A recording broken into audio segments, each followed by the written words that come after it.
सिद्धाणं नमो सिद्धाणं नमो ऐरियाणं नमो ऐरियाणं नमो वज्रायणं नमो वज्रायणं नमो लोये सव्यसाहुणं नमो लोये सव्यसाहुणं ऐसो पंचनमो यारो ऐसो पंचनमो यारो सभ्यो पाप प्रणाशनो सर्वे पापप्रणाशनो मंगलाणं च सभ्येषु मंगलाणं च सर्वेसिं परममहो वै मंगलम् परमं वै मंगलम् प्रातःस्मरणीय त्रिकाल वंदनीय परम पिता परमात्मा पंच परमेष्टि भगवान की जय। परम पूज्य गुरुदेव आचार्य भगवान वैष्णवनंदी जी मुनिराज की जय। 3 करोड़ करोड़ मुनि महाराजों की जय। मुनि श्री जनार्दन महाराज की जय। समस्त मुनि संघ की जय। धर्म स्नेही महानुभाव दृष्टांत बुद्धि में निर्मलता लाता है, विषय अच्छे से समझ में आता है। दृष्टांत का तात्पर्य होता है दृश्य को देख करके अपने धर्म की याद आना। दृश्य और आत्म अंत।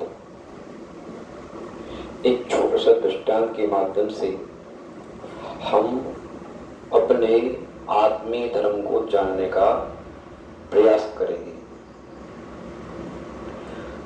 भारतवर्ष में भरत क्षेत्र के अंतर्गत अवंती देश में एक ग्राम था जिसका नाम था काशीपुरा। क्या नाम था? काशीपुरा। कस्बा था। देहाती लोग उस कस्बे में प्राय कर सब्जियां खरीदने, वस्त्र खरीदने, चूड़ियां खरीदने, परचूनी का सामान खरीदने, नॉन, तेल, घी, मिर्च आदि खरीदने आया करते थे। एक देहाती जो मूर्ख था, अज्ञानी था, जो कभी शहरों में गया नहीं, कस्बों में गया नहीं, आने जाने से उसे डर भी लगता था। धर्मस्नेही महानुभाव एक बार हिम्मत जुटा करके उसने कस्बे के बाजारों में घूमने का मन बनाया। जब वही बाजार में घूमने आया तो देख करके हक्का बक्का रह गया। देहातों में भीड़ तो देखी ही नहीं थी, दुकानें तो देखी ही नहीं थी। कस्बे में आकर के नाना प्रकार की दुकानें, नाना प्रकार के ग्राहक, नाना प्रकार के यात्री अनेक अनेक ड्रेसों में अनेक अनेक पहनावों को पहन करके वहां पर उपस्थित थे। दुकानों पर बड़ी जोरदारी के साथ में भरपूर वस्तुओं को खरीद रहे थे। दुकानदार बेच रहे थे, दुकानों पर भीड़ लगी थी। और सोच रहा था मैं कहां जाऊं और क्या खरीदूं, क्योंकि बाजार में जाना तो आसान है, लेकिन बाजार में जाकर के क्या खरीदना, क्या नहीं खरीदना, कितना खरीदना, कितना नहीं खरीदना, और वस्तुओं को खरीदने के लिए हमारे पास शक्ति का होना ये अनिवार्य है। ये बहुत महत्वपूर्ण बात है। धर्मस्नेही महानुभाव उसके जीवन में अज्ञान का अंधकार होने से, मूर्खता होने से वही यत्र तत्र भटक रहा था। और वर्तमान में जितने भी चोर लोग हैं, छोटे लोग हैं, उनके व्यापार मूर्खों के बल पर चल रहे हैं। किन पर चल रहे हैं? जितने ज्योतिषी हैं, मंत्रवादी तंत्रवादी हैं और भी अन्य हैं, इनके व्यापार एकमात्र मूर्खों के बल पर चल रहे हैं। यदि मूर्ख समाप्त हो जाए तो इनका व्यापार ठप। धर्मिष्ठ नहीं मान भाव, क्योंकि प्रायकर ज्योतिषी जो होते हैं ना, ऐसे ऐसे भी ज्योतिषी बैठे रहते हैं दुकानों पर, अपना भविष्य जानो, देखा हाथ पहुंच गया कोई दिखाने के लिए मूर्ख। बोले आपका भविष्य, आपकी उम्र 85-90 वर्ष के करीब है, ठीक है, बता दिया। और यदि 85-90 के पहले मर जाओगी तो फिर क्या करना? अपने पैसे वापस ले जाना।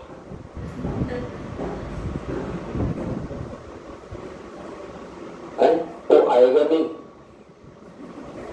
85 वर्ष तक इसको याद है, इसके हाथ दिखाया था। धर्म से नहीं मान पा, ऐसे बहुत सारे जो अज्ञानियों को अज्ञान का फायदा उठाते रहते हैं। कई लोग कहते हैं महाराज श्री, हमारे यहाँ एक व्यक्ति ऐसे बता रहे थे, पंकज जी बता रहे थे कि गांव में सरपंच लोग, नेता लोग, जब मास्टरी का फार्म भरा जाता है तो सबसे 1-1 लाख रुपया ले लेते हैं। 20 लोगों से ले लिया कि हम आपको मास्टरी की नौकरी लगवा देंगे। कितने लोगों से लिया?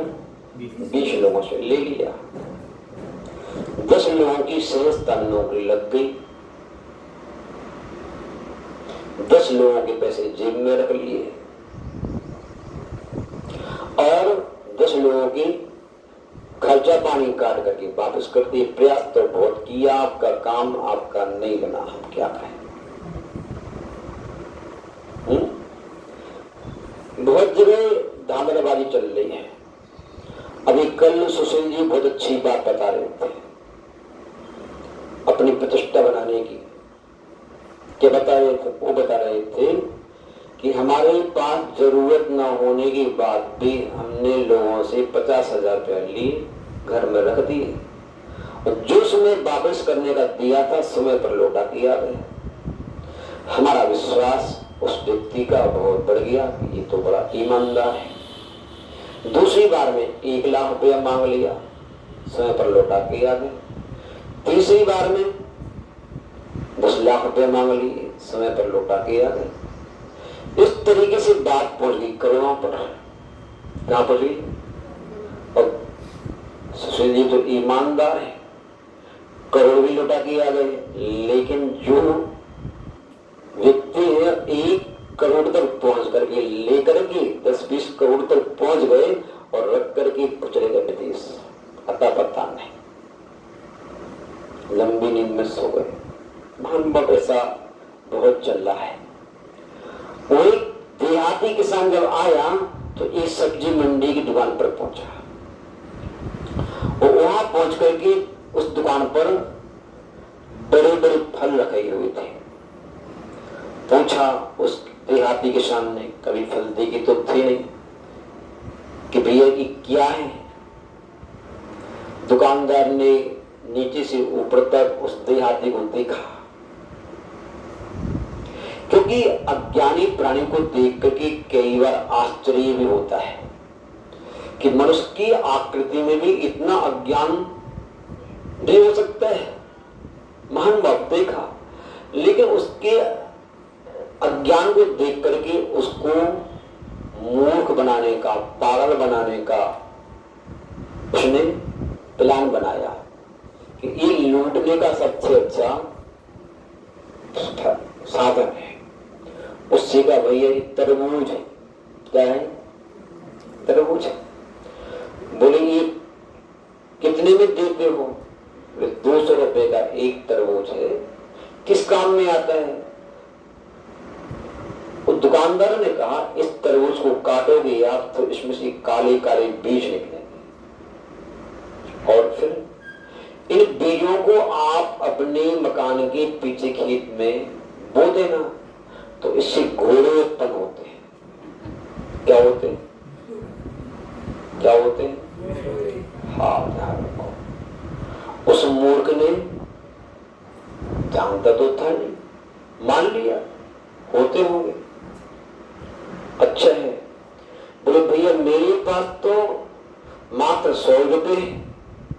कितने?